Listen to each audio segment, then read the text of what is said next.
pessoal, nós somos a turma 2004 do Colégio Estadual Visconde de Itaboraí.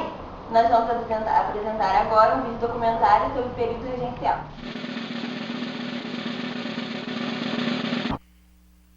Em 1750, foi construído o primeiro chafariz da Praça 15, quando veio para o Brasil o vice-rei Luís Vasconcelos.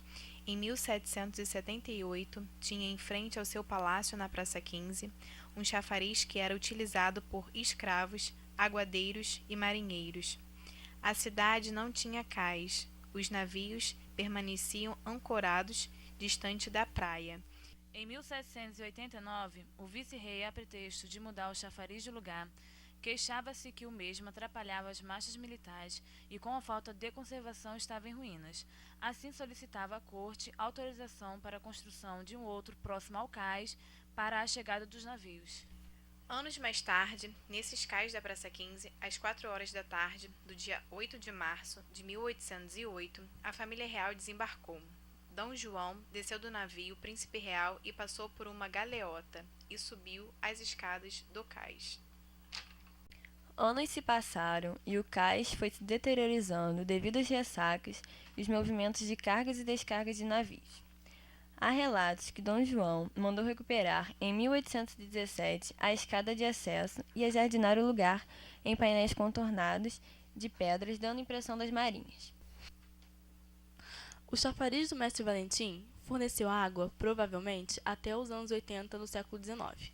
O cenário da Praça 15 mudou novamente quando surgiu o elevado perimetral. A construção era sinônimo de desenvolvimento. Essa obra começou pelo prefeito Negrão de Lima, impulsionado pelo trânsito de veículos da cidade e pelas transformações com aparecimentos de arranha-céus. Outra modificação ocorreu quando foi construído um lago no entorno do chafariz. Em 1988, ocorreu outra iniciativa de recuperar o valor histórico do chafariz do Mestre Valentim. A prefeitura realizou uma pesquisa arqueológica na busca do antigo cais que foi palco de verdadeiros acontecimentos históricos. Envolveram-se nesse projeto arqueólogos, engenheiros, arquitetos e historiadores para descobrir o pier do antigo cais inaugurado em 1789. A partir desse resgate, Chafariz passou a ter um novo lago somente nas áreas frontal.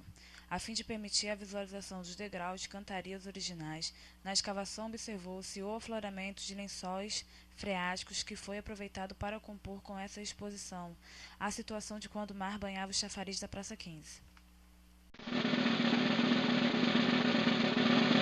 Foi um dos mais importantes e agitados períodos da história brasileira. Nele se afirmou a unidade territorial do país, a estruturação das forças armadas, debateu-se a centralização do poder e ainda o grau de autonomia das províncias.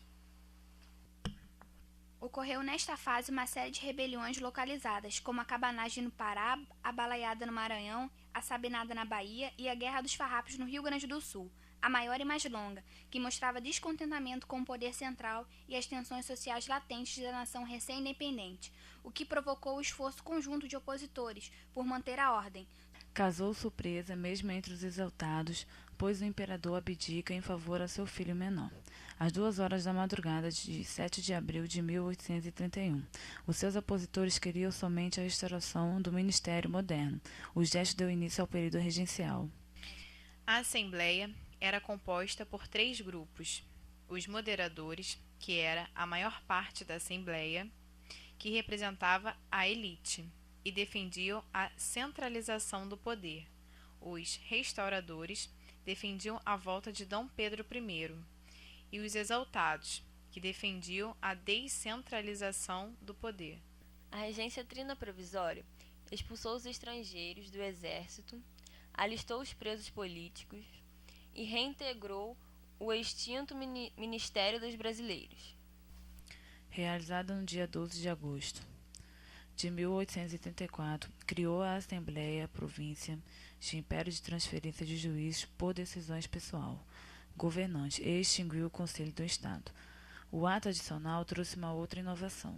Ocorreu nesta fase uma série de rebeliões localizadas, como a Cabanagem no Pará, a Balaiada no Maranhão, a Sabinada na Bahia e a Guerra dos Farrapos no Rio Grande do Sul, a maior e mais longa, que mostrava descontentamento com o poder central e as tensões sociais latentes da nação recém-independente, o que provocou o esforço conjunto de opositores por manter a ordem. Sobre o período registrou Joaquim Nabuco que no Brasil, porém, a regência foi a república de fato. Deixou de ser regência trina para ser exercida por um único regente, escolhido nas eleições cesarianas de 4 em 4 anos. Regência Una. Em 1835, ocorre a primeira eleição para a escolha do regente único. A regência foi marcada pelo início de dois dos mais graves conflitos do Brasil: a cabanagem no Pará, a baleada do Maranhão e a farroupilha no Rio Grande do Sul. A cabanagem ocorreu no Pará em 1833, pelos motivos de pobreza e insatisfação com o governo. Baleada ocorreu no Maranhão nos anos de 1878 a 1841, pelos motivos de pobreza e insatisfação com o governo. Revolta dos Males ocorreu na Bahia nos anos de 1835, com o objetivo de eliminar os brancos e mulatos, mantendo a escravidão dos negros e de outras etnias. Farrapos ocorreu no Rio Grande do Sul e em Santa Catarina, no ano de 1835 a 1845, pelo motivo de desejo de autonomia e política tarifária. Sabinada ocorreu na Bahia nos anos de 1837 a 1838, pelos motivos de aumento de imposto.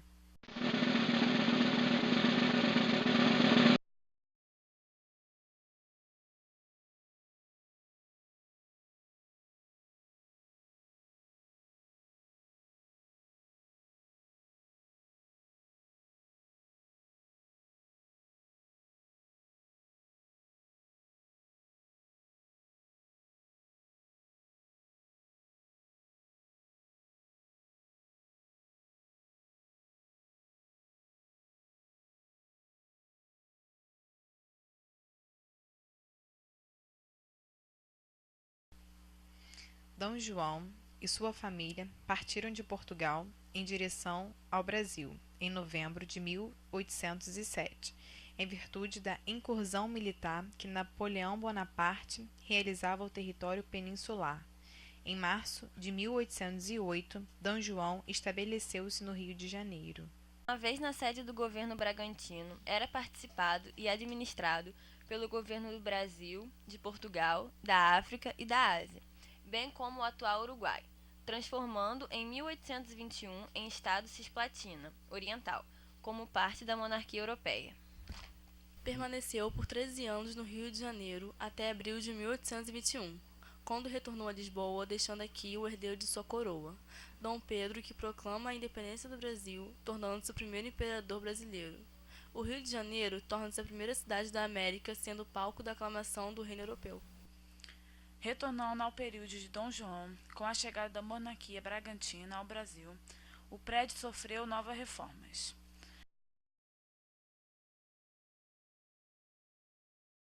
Agora nós vamos mostrar a reforma que foi o seu terceiro pavimento voltado ao mar.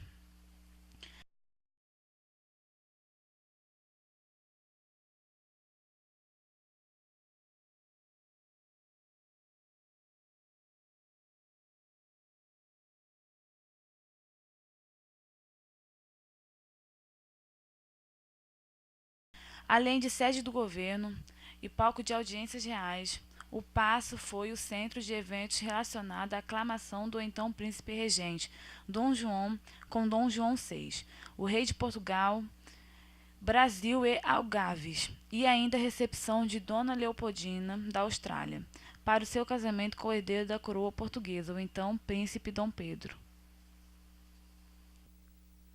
Uma vez proclamada a República, em 15 de novembro de 1839, Dom Pedro II e sua família abandonaram o prédio e partiram para o exílio da França. O local, que era centro de decisões da época da monarquia, passou a ser sede dos Correios e Telégrafos, sofrendo uma série de intervenções para abrigar a repartição. É válido compreender que a República não queria vincular os seus pontos de poder com os antigos lugares monárquicos. Assim, o Paço foi rejeitado para ser a sede de ministros e diversos palácios.